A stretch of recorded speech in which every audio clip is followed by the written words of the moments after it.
رب العالمین جل شانہ نے قرآن مجید کو نازل فرمایا تو پہلا سبق ہی الف لام میم کے ساتھ اس کا آغاز ہوا، تاکہ سب سے پہلے تو چونکہ ڈکشنری کے استعمال سے، لغت کے استعمال سے اس لفظ کے معنی تک پہنچنا ممکن نہ تھا، قرآن پڑھنے والے کو یہ معلوم ہو جائے اس وقت تک قرآن مجید سمجھ ہی نہیں آ سکتا جب تک در مصطفیٰ پر اپنا سر جھکایا نہ جائے، جب تک سرکار صلی اللہ علیہ وآلہ وسلم کی بارگاہ میں آپ کے حضور میں عاجزی اور تواضع اور نسبت غلامی میسر نہ ہو، اس وقت تک قرآن کا فہم دلوں میں اتر نہیں سکتا۔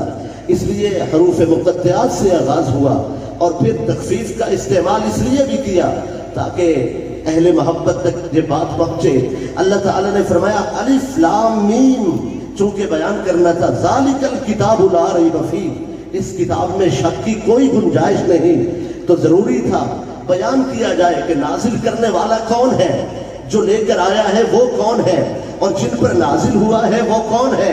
تو اللہ تعالیٰ نے فرمایا الف لام میم، اپنے اسم جلالہ کا پہلا حرف لیا، فرمایا اللہ سے الف کو بیان کیا، اور پھر جبریل علیہ السلام کے نام کا ذکر ہوا تو ان کے نام کا آخری حرف بیان ہوا، فرمایا لام، اور جب سید و سرور کل کا نام آیا تو فرمایا نام نامی اسم گرامی محمد صلی اللہ علیہ وآلہ وسلم سے پہلا حرف لیا میم، تاکہ لوگوں پر بات واضح ہو جائے کہ جبریل مصطفیٰ کریم کا استاذ نہیں ہے۔ بھئی نزول قرآن میں پروٹوکول اور آداب کا تقاضا ہے کہ وہ قرآن اور وحی کو لے کر آتے ہیں، باقی جبریل استاذ نہیں ہے، وہ در مصطفیٰ کے دربان ہیں۔ ان کے اسم گرامی کا آخری حرف لگا کر اور سرکار کے نام کا پہلا حرف لگا کر رب کائنات نے پہلے سبق میں واضح کر دیا، لوگوں نوکر نوکر ہوتے ہیں، سردار سردار ہوتے ہیں، جبریل مصطفیٰ کے استاذ نہیں ہے بلکہ در مصطفیٰ کے دربان ہے۔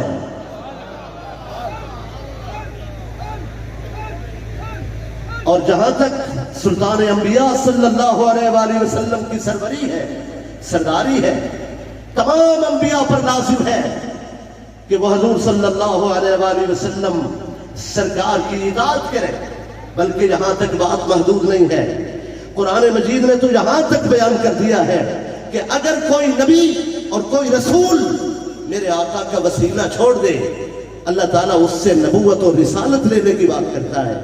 ارشاد باری تعالیٰ ہے وَإِذْ أَخَذَ اللَّهُ مِيثَاقَ النَّبِيِّينَ، اور اللہ تعالیٰ نے تمام انبیاء سے پختہ عہد لیا۔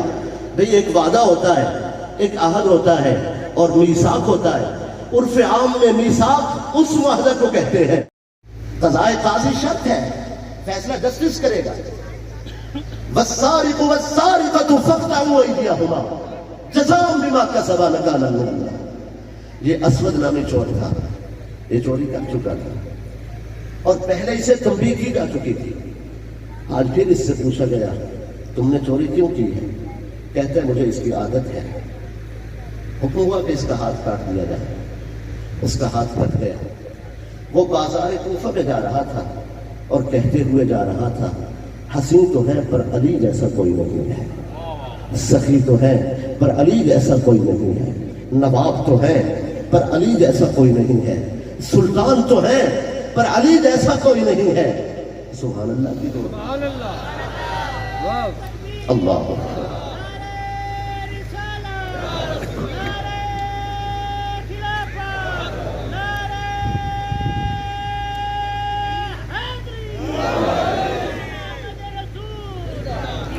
وہ کہتا تھا کہ بندہ نواز تو ہے پر علی جیسا کوئی نہیں ہے۔ علی کا حسن زندہ باد، علی کا حسین زندہ باد، علی کا گھرانہ زندہ باد۔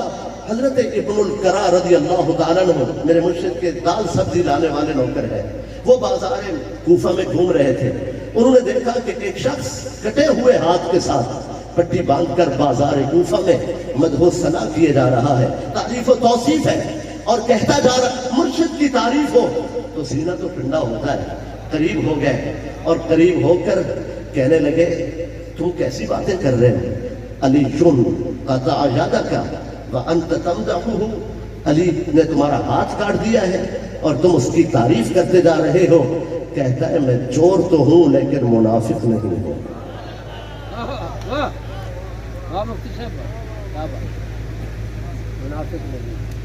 وہ ہے ہی تعریف کے لائق، اس لیے ان کی تعریف کرتے ہوئے جا رہا ہو.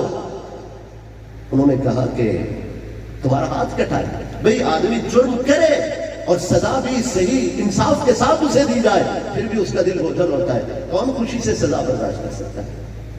جرمانہ ہو، قانون توڑا جائے، جرمانہ ہو جائے پھر بھی تکلیف ہوتی ہے.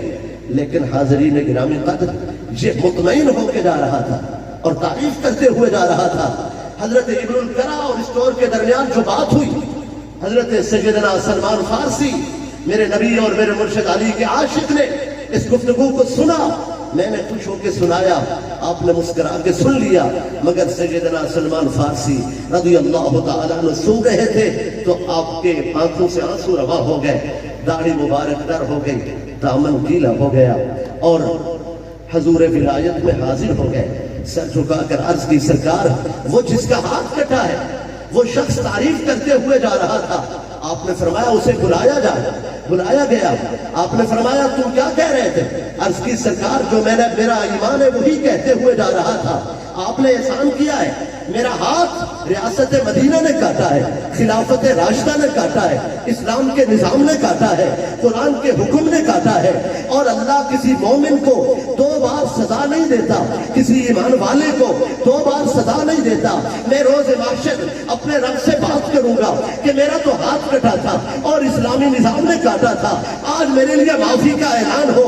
اس کے ذمہ کرم پہ ہے کہ وہ میری بخشش کا اعلان کر دے، لہذا میری تو بخشش کا ذریعہ ہوا ہے. سرکار مولا علی پاک جلال میں آ گئے. فخر الدین رازی رحمت اللہ علیہ صاحب تفسیر کبیر نقل فرماتے ہیں، آپ نے فرمایا اس کا ہاتھ جو دفن ہو چکا ہے اس مدفون ہاتھ کو نکالو. دفن شدہ ہاتھ لایا گیا اور کٹے ہوئے بازو پہ ٹوٹے ہوئے ہاتھ کو رکھا اور اوپر چادر لپیٹ دی اور پھر چادر کھول دی. ارشاد فرمایا جنبش دیجیے. عرض کرتا ہے سرکار یوں ہی محسوس ہوتا ہے جیسے میرے ہاتھ کو کوئی تکلیف ہی نہ پہنچی تھی. عزیزان گرامی قدر، میرے مرشد نے اعلان کر دیا چاؤ